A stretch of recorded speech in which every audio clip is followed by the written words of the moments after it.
Hello everyone, welcome back to my channel in the year of 20-bi-teen. Okay, no, just kidding, it's 2019, but it is the year of the bisexual. Anyway, I am back. I can't even remember the last time I filmed a sit-down video. But regardless, it's 2019, we have goals of filming more consistently, and we are going to make that happen. Of course, to kick this off, I thought I would make a video on something that is near and dear to my heart. I just finished my fall 2018 semester of college. I mean, I didn't just finish it, it was like a month ago that I finished.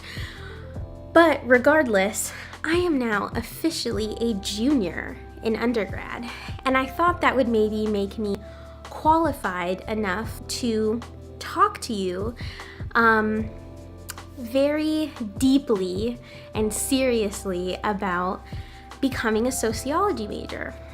So I assume that you clicked on this video because you are wondering what major you should be and if sociology should be your major. Maybe you're a senior in high school and it's time for you to fill out those college applications and you don't know what major you want to put on there that you are going to be applying for all these schools for. Maybe you're a freshman and it's time for you to start taking classes in whatever topic or discipline that you're going to be majoring in, and you're wondering if you should take a sociology class or if you should be a sociology major. Maybe you're really late and you're a sophomore in college and it's time for you to declare your major and you have no idea what you want to do. You've taken all these classes, you've taken a sociology class before, and you're like, I don't really know if this is what I want to do. But here I am to talk to you extensively about why you should seriously consider being a sociology major and if it's the right thing for you. So I've compiled an entire couple pages worth of things that I'm going to talk about to try to convince you to pick sociology and maybe see if it's something that you already have the skills and you just haven't discovered that this is the discipline that needs you. But first and foremost, I'd like to get into some background as to why I decided to declare a major in sociology, because maybe you can relate. I've struggled in undergrad because I struggled with bipolar disorder, so there were many semesters that I wasn't even in college. And during that time, I was really considering, okay, when I go back to school, what is it that I'm even going to major in? I'm certainly the type that has so many interests. So I'm actually an ENFP, which is the Myers-Briggs test. And if you know anything about ENFPs, we are very indecisive people and we're very open-minded. So we can consider so many possibilities, and it's sometimes very difficult for us to make a really hard-line decision on something. It really didn't hit me until it was spring 2016 and I was out of college. I was on another leave of absence. I took 2 leaves of absences since I've been at my school. And I had heard people talk about sociology. I don't remember where I first heard it, but I think I actually seriously got interested into it because the only classes in the consortium of my colleges that had Indigenous related topics were in the sociology department. And I also remember one of my mutuals that I follow on Twitter was in their PhD for sociology, and I really loved all of the things that he was talking about, and I thought, like, wow, it must be because of his discipline that he's, you know, has such a really appealing way of talking about things that I'm super interested in. My first recommendation, if you are considering being a sociology major, is I ended up going to the bookstore and I went to their sociology section and I bought a book. It was a very thin book. I'm sure I still have it. And it's called What is Sociology? If you have a library, even at your school, or maybe just a public library nearby, definitely check out a book about sociology to get the first, taste of what sociology is. If you're somebody, like I said, with many interests, this might really be for you. The other thing is that if you're somebody who's very interested in social justice, politics, just overall like the study of institutions, the study of power and oppression, maybe you're somebody who talks a lot about feminism, somebody who talks a lot about racism, systemic racism. Maybe you're really interested in like imperialism, colonialism. You're just very interested in the way that the world operates and the way that groups interact. Sociology could be for you. I initially wanted to be a Middle Eastern Studies major, and then I got into feminism, and then I got into racism, and then I got into Indigenous Studies.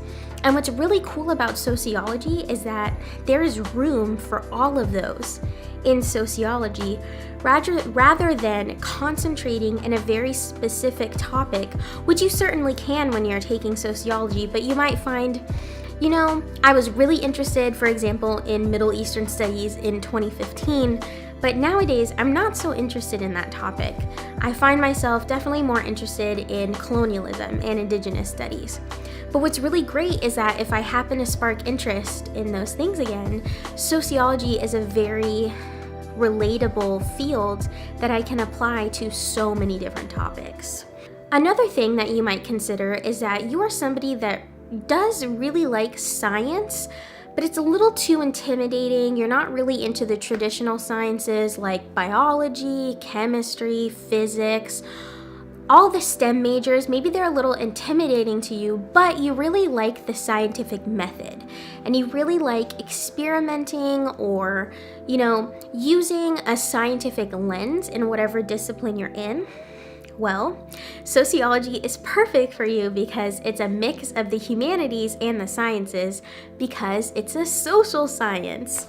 So maybe letters such as like philosophy and, other topics don't really interest you because you feel like they're not scientific enough. Well, sociology definitely gets scientific, especially when you're conducting research and when you're talking about quantitative research methods. What's really awesome about sociology too is that there is two different types of research methods.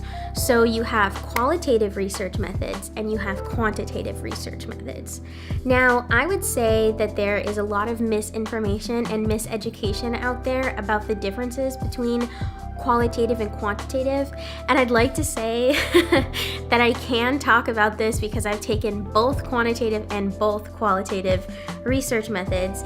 And some people like to say quantitative research methods is all about numbers and qualitative research is more like theoretical and words and stuff like that. Well, that's very black and white and actually inaccurate because both could actually be said about either or. So quantitative research methods usually involves different types of research methods, meaning like surveys, looking at lots of data, and the reason why it gets the inaccurate description of being only about numbers is because of you're looking at so much data and you're creating surveys that can usually be broken down by numbers. But that's not to say that you can't create theory and do a lot of writing about your quantitative data. And the same goes for qualitative. You can definitely use numbers and strict numbered data in order to make assertions about your theories.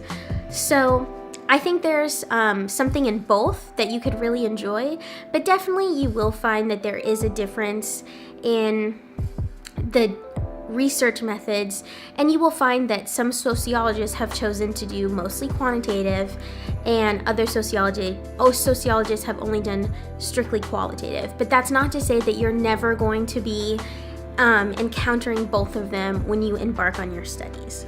Now I'd like to talk about some of the other great skills and qualities that you might have that are really helpful if you become a sociology major or you pursue sociology as a career. The two most important things that I would say that you need in order to become a sociology major and maybe later on pursuing sociology post undergrad is number one, that you have very strong reading skills, and number two, that you have very strong writing skills. And if you're somebody that this naturally comes to, you would do really great in sociology because you're going to be doing lots of reading.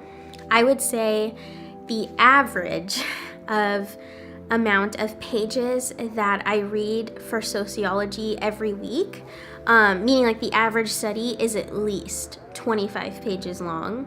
So you're going to be doing lots and lots of reading if you're a sociology major. However, if you're already good at reading, or you like reading, or you really like the topics in sociology, this should not be too much of an issue for you. I love writing. My favorite thing about sociology is that we're constantly writing papers and conducting research projects. And what I really love too is that in all of my sociology classes, except quantitative research methods, all of our big assignments and final projects were papers or a research project. So I definitely, in my undergrad experience, have not taken a lot of exams and tests. Like, I didn't really sit down in my sociology class, except for quantitative research methods, and take a test. Instead, what we would do is we would be given different topics, and we would have to write papers about them. So in my qualitative research methods class, though, that is by far the class that I've written the most ever for in my entire undergraduate experience. The entire research project at the end of it was like 69 pages, but then the like actual chunk of the research, like the main part of the research project, was 22 pages long.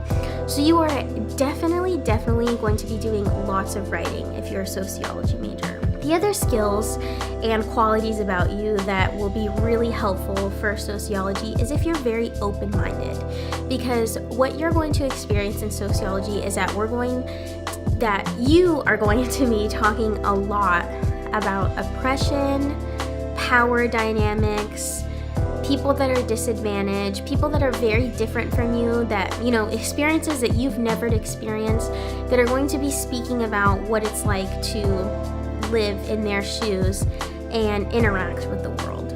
So sociology is essentially the study of the way that groups interact, or the study of institutions.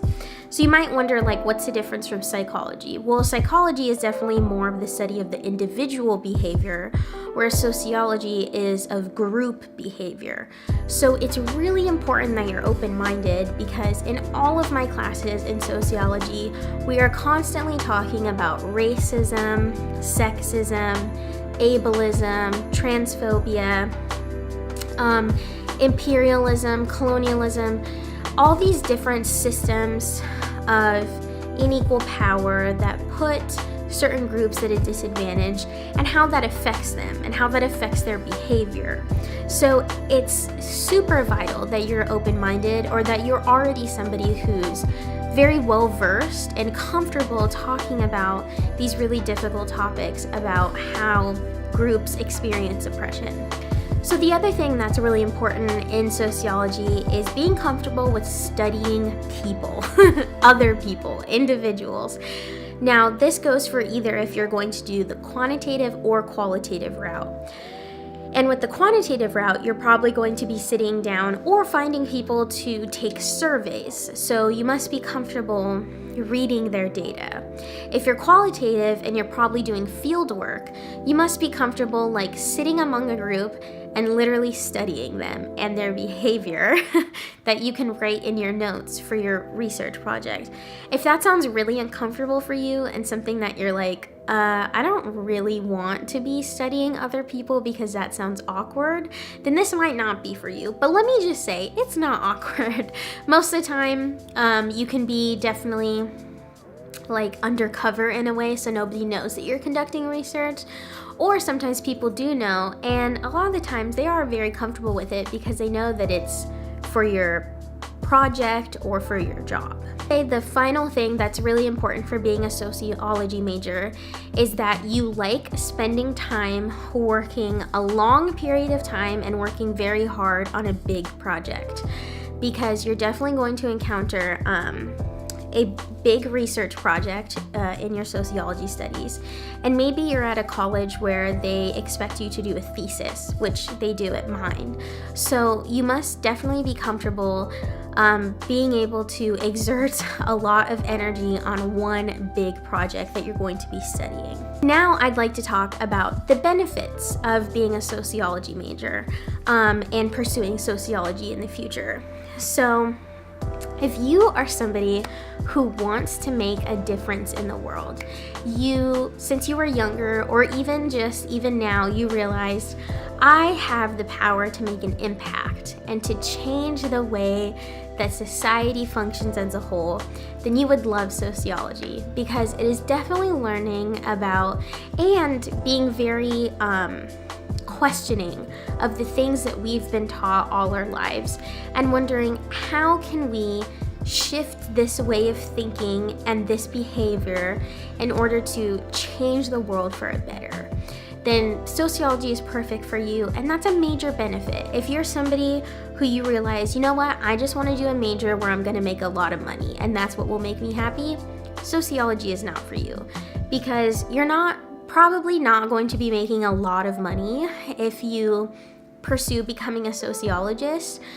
But what's even greater than money, capitalism, is the fact that you have this internal feeling that you've made a difference.